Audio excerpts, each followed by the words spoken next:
say, Papa, you Aquaba. Monam council. Obana, me know dean uncle. One me happy uncle, the groom. And that my imagine said, person in the baby chair. What do you make chance say? Said them into the picture. Some my catch on me, person walling. What person one? And another Upon another summer, okay. Me no work say we. Oh, yeah, me papa Matthias here. But also, me show me what me right. Say me to show about me person me walling. You patch said me answer. Papa, say. Me papa, oh no, what mammy. They send me what I'm on. This is a Papa, there me name the person catch you. Me mean them akumechi, yet they are open. They are me makuma pen. Walk my pen. Sure.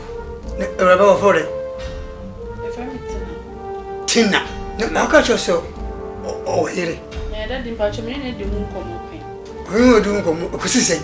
I'll catch him, Mrs. Alban on Donomin or Domi. Now, the sea answer, dear, and worry my view. It's a walk the Alcuma pen walk for our fun. Oh, Rabba, into what it's great. Say, oh, papa, or worry of the mama. It's a good boob upon him, brother. Oh, yes, sir, this is the idea of Makuma on the one I'm you order my pacho. To make a crabby mammy, the main Badancasa. Papa, hey, Papa. Never for Papa. Papa. Share me, my war. Menu of my sobriety is a Madame Monde. I say, to patch him there. Me, miasa. Me to wait, me, miasa. Ah, mouth for bar, maybe Sophia, I tell me I can want some. Madame Momo, I judge him. And I catch him there. What are you, Perco? Hey, I said, one and then I mean, Papa, ready. My main cousin can catch. Say, Mimina, a Walima. Emma, I'm not saying another Walima. And then Bray, you woman, your master. Papa, my Mindy Makumechi. I mean, go for a bar, Mimi Don. Nyanya wo be don nya wo na wo kwa wale na papa ese wo temase na nadua sama wo ken na nadua sama ya kenwie papa me mpem na nadua me mpese me wale na nadua wo mpe na nadua me mpe no da papa me mpe no o se me catch all the sa mpe na nadua wo wu amesi me yase man from so papa yin be me catch all me jepade bia yi ho a wo do sabaka me jepade bia ho do sabaka o se papa ndu the person, I said, me monansa, what's our rea to pretty? Me monansa, Mutu Fifia, Namongo, Mokoha Modern. Munkoha Modern, make a party, men 2 names, pinpo, none for Sanka, in Yoduso, Munko. Send me to Mamma, corner cover. Nefea, yo. Hey, what's that?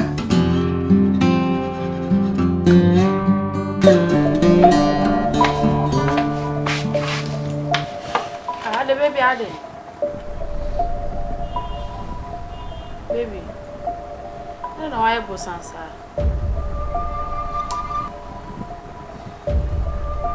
Make a point. Send me, Papa. Hey! What's on Papa? I didn't tell us on Papa. How's our best of him, dear? Me person. Why wouldn't you hear? I didn't know me do about face and me person me wallet. Now me papa stop me say mammy wallet. Or no be wallet mamiana. See, oh ye penny. I was sometimes 18 as maybe I didn't crank a Canadian such a day. Abba. I send their bar one year. What I say? It's in your butre. When you will be able to find what drinks is in your butre. If you upon no happiness from my hour. Fine, or your penny or drink so better to make this idea, but many men made this idea, mammy. Ah, come on, me and your background for me complaining. Is that now, yes, sir? I don't miss me, Jawana. So, I'm complaining. See, and no, say one can be Philippines. Send me some. What I say, so Cassie was my man worry me. I said, so I have me. Me or Banner crying, have me, and I don't know why I worried. Me, who said, Miss Sabacon, have me on. Say, me, catch you. Yes, sir, I'm sure. Oh, Cassama, would you win your kind? Then okay. Oh, say a casano, or my woo excuse here. Dame papa canyon and say, Sammy, because so aloha, cannon mount. Hey, I feel so. The jeopardy why ye be anywhere, maybe deal with me. Son or kind own. Nice was soon I drink piece of me a year day and ya there were ever pass. Sir. And then Tina, fitted that day, Bepimonde. I am a dream, sir. As I said, me in a flow, and between me, Baby, come me dear mem come. Name on peg guys, no member Robin. Robin. Yeah. I think Sir Robin is a different case, because no may a chance I'll be she much. I mean, Ginny Penty. Nippon, I'll cough and saw my Robin, but you not turn it back to you. So, me on me, you show me power, edging a crafting in someone. I remember Papa, I'll be to me, sending me, dear, you free.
Papa don't come on. I'm going to make ambulance right. Papa.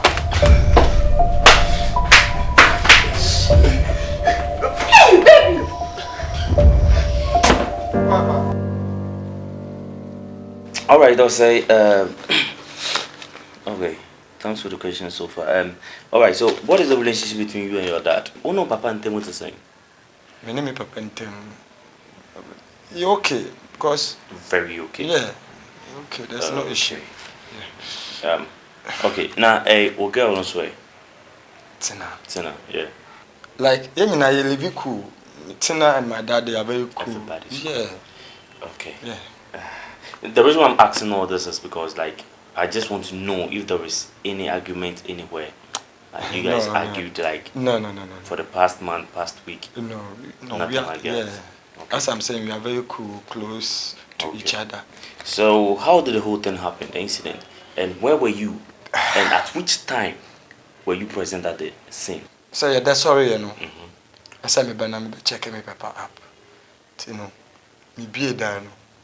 The first thing I want to say, my papa there. So, I thought, say, because no, I say, on that form. Okay. Yeah. And me tini year, and I say, Obaya na wabudata. As an old rather no more. Yeah, because me buy no down. You show no more.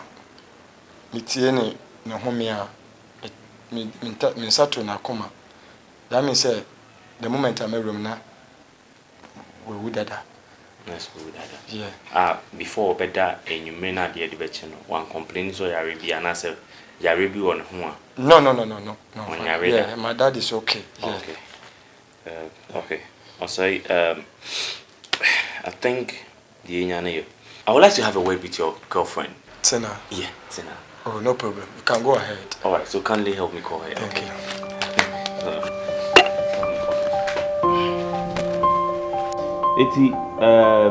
Me person bisa o. One pastor no montem to say. Oh, yentem ye kama, to say bibia akoso kama. Papa ne kwa times kwa me bampo na me se me kokose ma me nko. Me bana ma nye aduane pa won didi. Papa no. Papa ni die me ni die. Ah, asa ba fane fo. Okay. Me hear some information so ina. Ena one ne ba no. Uhwe one ne ba no so ntemu a etesen. Ne ba ni die asa problem kakra wo. Problem wo muntem. Ya kasakasa bi kakra hinti bi. Ah, o makonda. Amunkonda ba bibia anya okay. Okay. Nice one. Enti about incidents ne see ya no. Tama Saturday ni see na wan fa. Oh, na me guy ni won bedroom. Na oso okọ ni papa no ho. Oso okọ ho no. Okay. Me ti dede e wo me in-law ni bedroom. Na me rush call me kwa na okra papa ni mu. Me be o. Oni o guy na na wo dem. Yeah. No ja ho so okọ ni papa ho. Yeah. Okọ ya anche na dede no. E baaye. Na me so me rush call. Upon appearing at the scene no, like die na hu ye ukọ na wewu dada ana ukọ no na senate ye me bese me hu se me kọ ye na wewu dada me nim se wewu ana hu ye but na okra ni mu sa yeah na okra ni mu ura that's pasene dem no na osei ekra ne papa ni mu. Okay, nice one all right. Okay, all right. I think that for now no we okay. Inti last question. Your friend said you would mu need this no. Say we penny nipa wa ko pie sin so. Inti no say you ka say wo guy no enim hu bia. Wow sha ye the rate within the rate of 10 ahena wouldn't better. Oh, 10 the 55. 55 Okay. Now say possibility wo say on ne kun ne papa no. Oh, me nkasa about 50-50. Material can I say me per point no so. All right, into no you better also with the investigation and everything. Into no. Say no after you start investigation in case na you hear was station you better to some flow. Why? Me that's the point no. Obeti yanka. You bema. How ne? We dey yako. Bema yako kasia pa ko dey sini tie. Chale eni enya eni sususo. Sisi a police for rehwem na ko sisa. No muguso.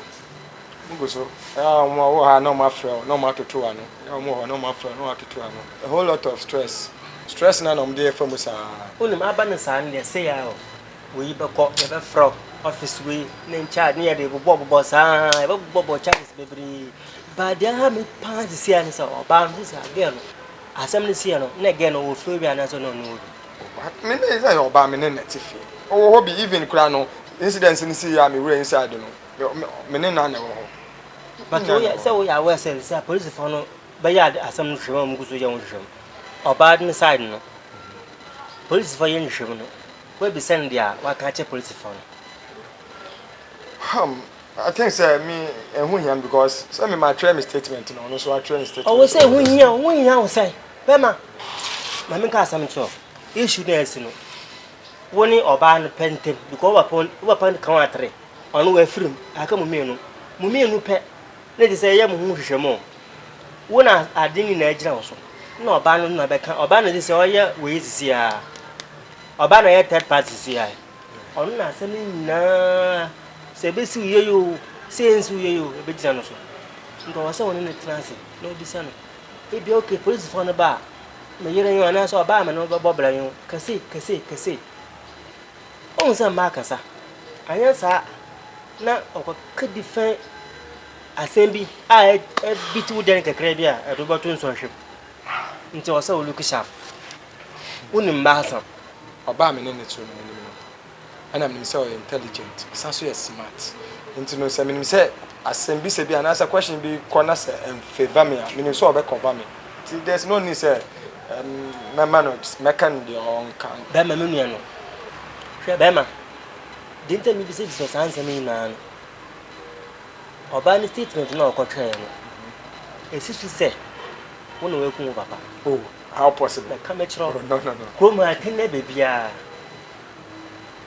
ndo wona o say me so me ya fast be so say me na me kun papa oh bebia tina yasa because tina nim say nyame na me ye onto me kasa endi ma cheze enji oba ndi sa o me see nza me kan ono ye third person wo ina dia police ni nankasa case ni woni nsem no Ada pa to me no kopa ah na me ni onu ni me bisa no ka bibisa wo yire anase girl no oba na onu ne tim statement no chen ya che se wo no ku papa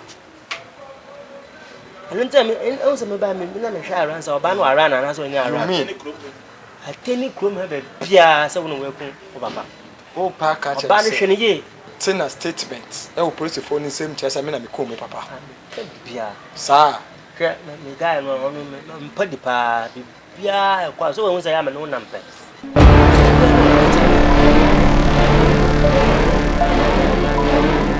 na che se tina statement ni na se me na me ku me papa sa ba mpasa me chiro that's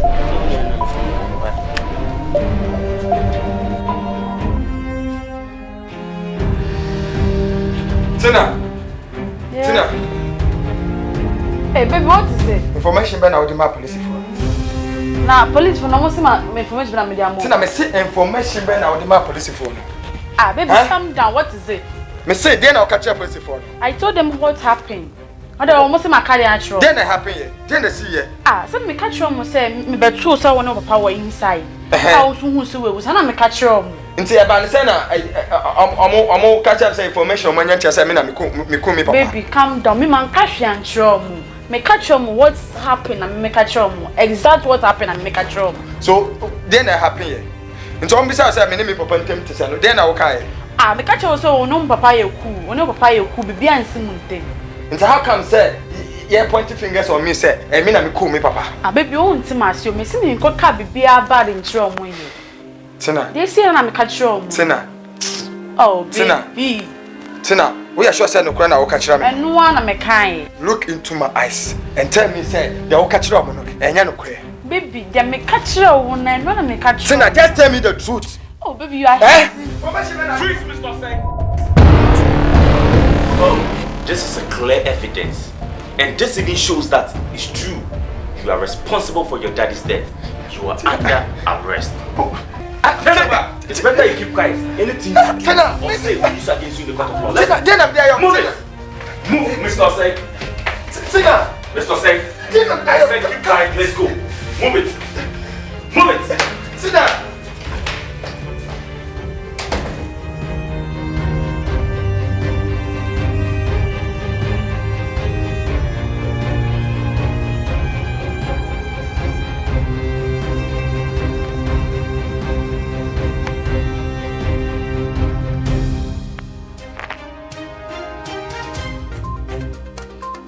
Ebusuafo yamamwa ha de ba fidie so breaking news a yensaka enne awie eni se branti ya nemfoni eda wo screen so yi the fe no sai otumi abomodin akumo no ane papa na abranti ye chiremu a oni ne papa ene ne fiancé enete iti police fo ekototo o ma no chiremu a ne fiancé no bi ma police fo no e kire se abranti ono a natumi abomodin akum ne papa eno anso ho abranti e kira ohun se sana ne mpra no eyi na ma no pekwa bi so ko beku ne mpra no so afuro na we na nyamyado Ghana police for a year fast apie mu ho a wentumi anye ne mprane enkwan friends abranti edwin police for umu a ye di nasam de den na ene court na nasam so judge pani a oti gbamu ama abranti 45 years mfie aduanan mu se ofan kompodem na so ofiri mu ba odi suanyanse